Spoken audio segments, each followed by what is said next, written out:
गांव में एक जमींदार रहता था। उसके पास बहुत सारा धन था। 200 बीघा खेत, अनेक गायें, 10-12 बगीचे और एक बड़ा सा तालाब।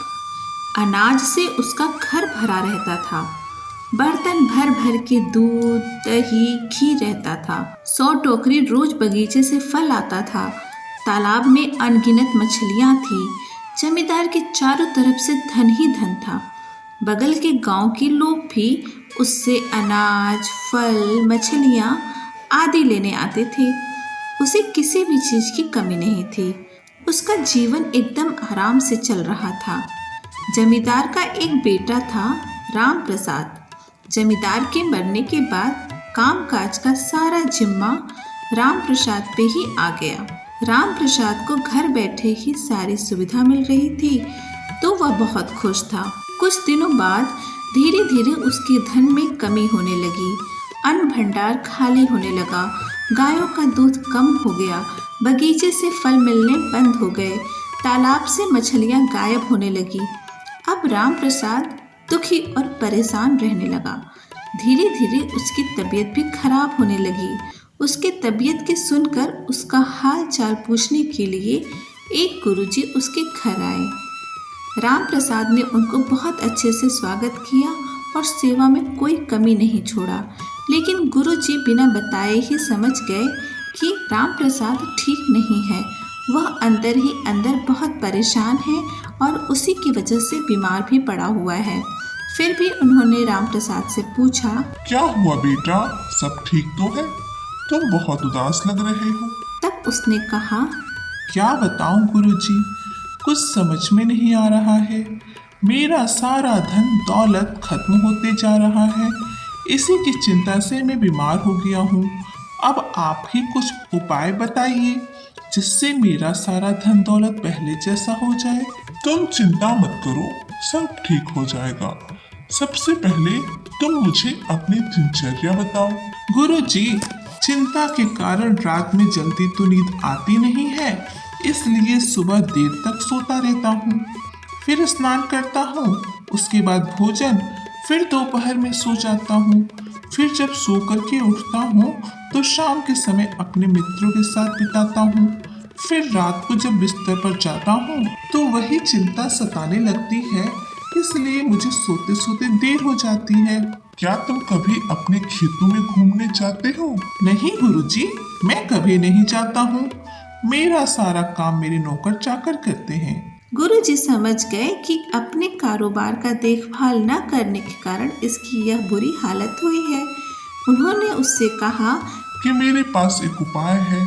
यदि तुमसे यह काम हो जाएगा तो तुम्हारी धन दौलत दोबारा वापस आ सकती है। राम प्रसाद ने तुरंत हाँ बोल दिया।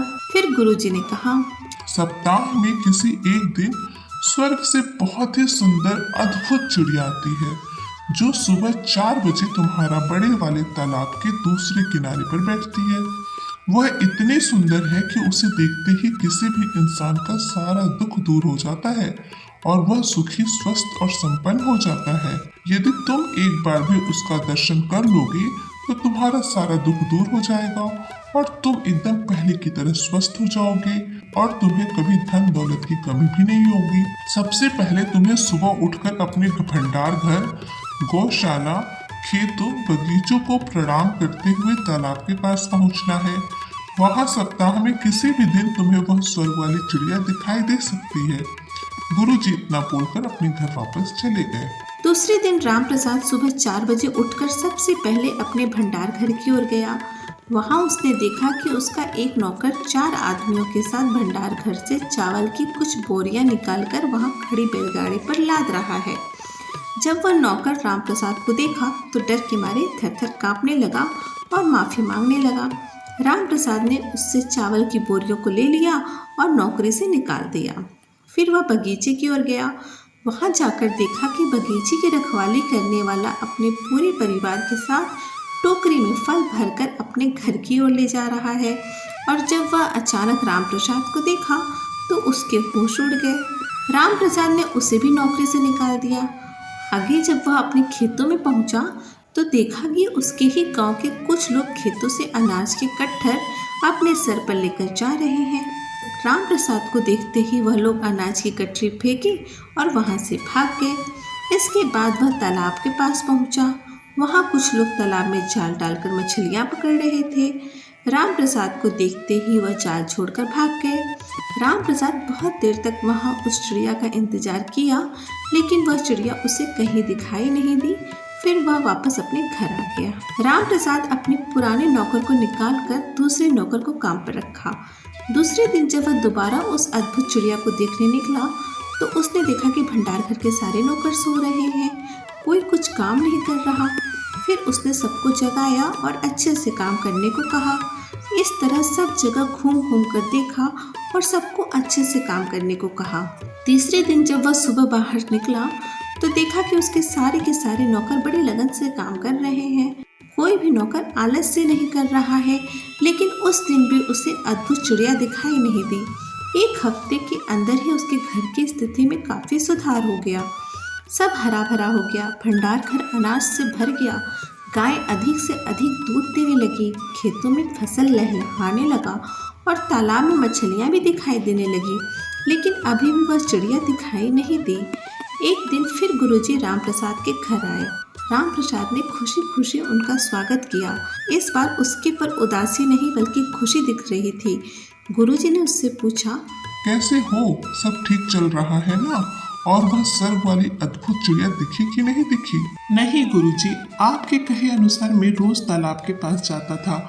आज 7 दिन हो गए, लेकिन अभी तक वह चिड़िया मुझे दिखाई नहीं दी।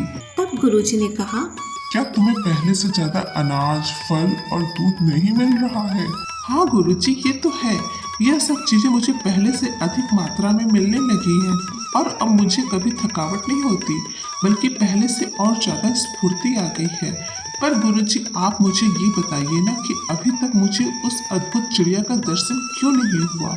क्या मैं वहाँ जाने में देर कर देता हूँ? तब गुरुजी ने उसे बताया, देखो राम प्रसाद, मेहनत ही स्वर्ग का अद्भुत चिड़िया है। मेहनत से ही हमें सुख और समृद्धि प्राप्त होता है। अगर तुम इसी तरह मेहनत करते रहोगे तो तुम्हें मेहनत का फल जरूर मिलेगा और सुबह सुबह उठकर सूर्य की पहली किरण लेने से तुम्हारा शरीर स्वस्थ रहेगा और ऐसे ही धीरे धीरे तुम्हारे चेहरे पर चमक आ जाएगी। गुरुजी की कही हुई सारी बात राम प्रसाद को समझ आ गया और वह जान गया कि मेहनत करने से ही लक्ष्मी की प्राप्ति होती है। उस दिन से वह वैसा ही करने लगा जैसा उसको गुरुजी ने कहा था। इसलिए कहते हैं कि मेहनत का फल हमेशा मीठा होता है।